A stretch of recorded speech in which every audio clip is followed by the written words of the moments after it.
बिस्मिल्लाहिर्रहमानिर्रहीम अस्सलाम वालेकुम everyone. You are watching infertility doctor Zafar Rana. आज हम नए एक टॉपिक के साथ आए हैं जो पहले से हमारे एक सिलसिला चल रहा था लेक्चर्स का, तो उसी को हम कंटिन्यू करते हुए इसको मज़ीद डिटेल में जाएंगे। आज हम बात करेंगे जो है वो मेल इनफर्टिलिटी के हवाले से कि इसकी कितनी टाइप्स हैं।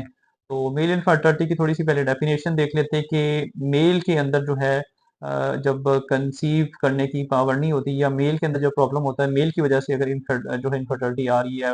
फीमेल बिल्कुल ठीक है, उसके एग बिल्कुल मैच्योर हो रहे हैं, लेकिन मेल के अंदर जो उसके स्पर्म है उनके अंदर प्रॉब्लम आ रहा है कि जो उसके स्पर्म जो है उसको ओलिगोस्पर्मिया आ रहा है या उसकी एजोस्पर्मिया आ रहा है। तो उस वजह से अगर कंसीव नहीं हो रहा तो ये जो है मेल इनफर्टिलिटी के अंदर आएगा, मेल इनफर्टिलिटी कहलाएगी। अब इसकी देखें कि कितनी टाइप्स हैं मेल इनफर्टिलिटी की।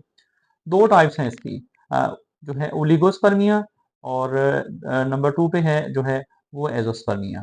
जो मेजोरिटी ऑफ इनफर्टाइल मेल जो है उनके अंदर जो है ओलिगोस्पर्मिया जो है होता है, और बहुत कम या ऐसे कह लें कि जो कम लोगों के अंदर एजोस्पर्मिया पाया जाता है। लेकिन एशियन कंट्रीज के अंदर जो है इसकी जो है एवरेज काफ़ी हाई है। तो ओलिगोस्पर्मिया है क्या, कि इसकी अगर देखते हैं ओलिगोस्पर्मिया ऐसी कंडीशन है जब मेल की जो सीमन है उनके अंदर स्पर्म की जो टोटल काउंट है वो लेस देन 15 मिलियन पर एमएल होती है। तो ऐसी कंडीशन जो है जो है ओलिगोस्पर्मिया कहलाएगी। और जो है अगर जो इसकी नॉर्मल जो रेंज है इंटरनेशनली या डब्ल्यूएचओ की रिसर्च के मुताबिक जो है वो एटलीस्ट जो है 15 मिलियन पर एमएल होनी चाहिए या इससे ज्यादा होनी चाहिए।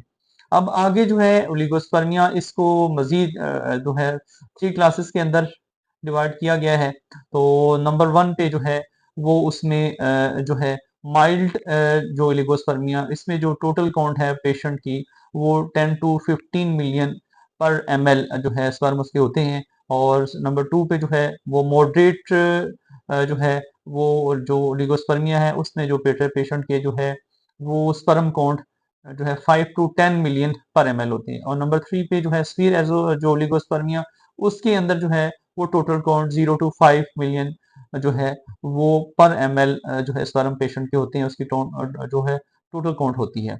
अब इसकी अगर काजेस के अंदर जाते हैं तो इसकी काजेस के अंदर फर्स्ट ऑफ ऑल जो है उसमें हार्मोनल इम्बैलेंसिंग, उसके अलावा जो है infection, specially STD sexual transmitted जो है इन्फेक्शन, जिसमें जो टेस्टिस के अंदर जो है वो हाइड्रोसेल आ सकता है, उसके अंदर स्वेलिंग आ सकती है। वेरिकोसेल जो है ये भी मेन एक काज है ओलिगोस्पर्मिया की। इसके अलावा जो है लाइफस्टाइल और डाइटस्टाइल, सेडेटिव लाइफस्टाइल जिसकी वजह से ओबेसिटी हो जाती है, तो इसकी वजह से भी जो है पेशेंट्स के अंदर देखा क्योंकि ओलिगोस्पर्मिया हो जाता है जो है।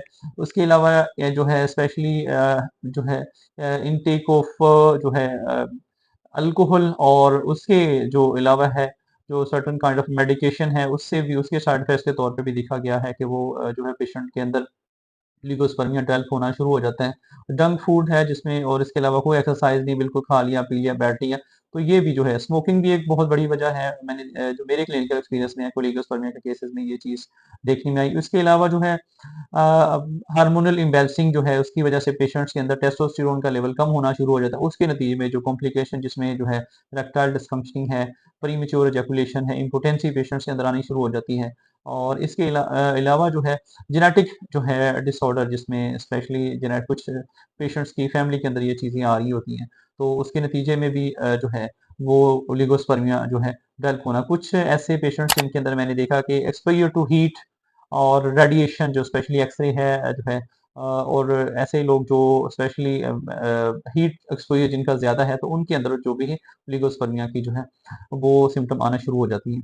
अब इसके डायग्नोसिस के सिलसिले में अगर देखें तो फर्स्ट ऑफ ऑल तो जो चाहिए कि सीमन एनालिसिस और उसके साथ सीमन कल्चर और यूरिन कल्चर ज़रूर करवाना चाहिए। उसके अलावा जो है वो टेस्टिकुलर स्कैन जो है ज़रूर किसी अच्छे जो है रेडियोलॉजिस्ट से करवाएँ। स्पेशली जो है कलर डॉपलर स्कैन अगर हो जाए तो वो बहुत अच्छा है। पेशेंट्स की आप जो है वो हिस्ट्री लें कि उसके अंदर कोई इंजरी की हिस्ट्री तो नहीं है। तो वेनोरियल हिस्ट्री वगैरह ये पेशेंट की अगर केस टेकिंग करेंगे तो उससे काफ़ी हेल्प जो डायग्नोसिस के सिलसिले में हेल्प मिल सकती है। ट्रीटमेंट के हवाले से जब पेशेंट्स के रिपोर्ट सामने आ जाए तो उसकी रोशनी में एज़ पर जो है काज़ेशन एज़ पर सिम्पटम जो पेशेंट का ट्रीटमेंट करें, तो उससे जो पेशेंट जो है ताकि ठीक हो और पेशेंट के अंदर इनफर्टिलिटी जो खत्म हो। Thanks for watching doctor Zafar Khan.